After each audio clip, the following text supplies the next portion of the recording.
이번 여름 이탈리아 세리에 A 나폴리로 이적을 완료한 김민재는 빅리그에서도 통함을 보여주었습니다. 김민재의 축구 커리어는 대단하다는 말로 모자랄 정도입니다. 대한민국 최고의 프로리그 팀으로 평가받는 전북 현대모터스에서 신인상을 포함해 각종 개인 수상을 휩쓴 김민재는 베이징 고안으로 넘어갈 때까지만 해도 커리어가 끝났다는 평가가 많았습니다. 유럽으로 도전하지 않는 모습에 많은 팬들이 실망하기도 하면서 돈만 노리는 선수인 줄 알았다는 이야기가 많았지만 김민재는 실력으로 모든 평가를 뒤바꿔 놓았습니다. 김민재는 중국 시절을 회상하면서 중국에서 비싼 몸값으로 넘어온 유럽 빅리그 출신 용병들을 상대한 경험이 유럽 생활에서 엄청나게 도움이 되었다고 하면서 중국에서 돈을 바짝 벌어놨으니 연봉보단 유럽 커리어를 위해 계약 조건과 바이아웃을 좀 더 유리하게 설정할 수 있게 되면서 김민재의 중국행이 길게 보면 옳았다는 평가가 이어지고 있습니다. 터키 슈페르리그 페네르바체에서 유럽 커리어를 시작한 김민재는 그때 당시 나이가 마냥 어리지만은 않았기 때문에 커리어 시작이 너무 늦었다는 평가도 있었지만 단 1년 만에 터키 리그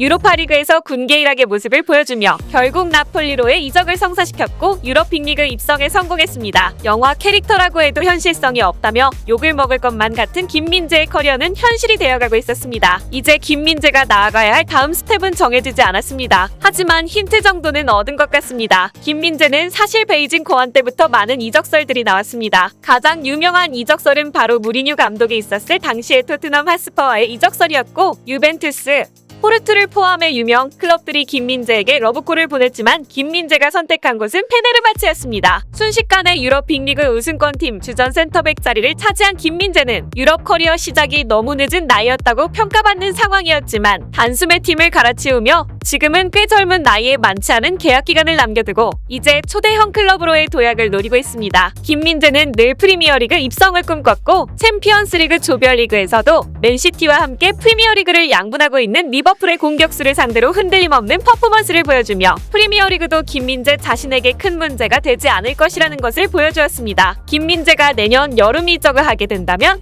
프리미어리그에서 거의 매년 우승을 하고 있는 맨체스터 시티가 유력합니다. 김민재가 내년에 이적하게 된다면 바이아웃이 발동하지 않기 때문에 나폴리가 납득할 수 있는 돈을 지불해야 합니다. 수비수 역대 최고 이적료가 맨체스터 유나이티드의 해리 맥과이어의 이적료 1,300억이었던 것을 생각해보면 최소 1,000억부터 시작할 가능성이 높습니다. 그리고 이런 돈을 감당할 수 있는 팀은 현재로선 프리미어리그에서 맨체스터 시티가 유일하고 맨체스터 시티는 내년 중앙 수비수인 에메릭 라포르트와 네이선 아케를 처분할 계획이라고 알려진 만큼 새로운 중앙 수비수의 영입이 필요한 상황입니다. 그리고 맨체스터 시티는 이번 엘링 홀란드의 영입을 성공적으로 마무리 지으며 다른 포지션 보단 수비수에 투자할 가능성이 높고 챔피언스리그에서 압도적인 모습을 보여준 김민재 선수이기 때문에 맨체스터 시티로의 이적을 성사시킨다면 아시아 선수 최고 이적료를 갱신하고 손흥민 선수를 이어 또다시 대한민국 선수가 말도 안 되는 기록을 세우게 될 예정입니다. 또한 맨체스터 시티는 토트넘 호스퍼처럼 한국인 선수를 데리고 있지 않음에도 대한민국의 수능 응원, 신년 인사, 추석 인사를 꾸준히 남기면서 한국에 대한 애정을 숨기지 않고 드러내고 있습니다. 그전부터 한국에 대한 관심이 유독 많았던 맨체스터 시티였기 때문에 수비수 보강이 필요한 상황에 유럽에서 가장 뜨거운 감자가 된 수비수 김민재 선수를 내년에 데려올 가능성이 큽니다. 프리미어리그에서 김민재 선수를 빨리 보면 좋겠습니다. 구독과 좋아요는 영상 제작에 큰 힘이 됩니다.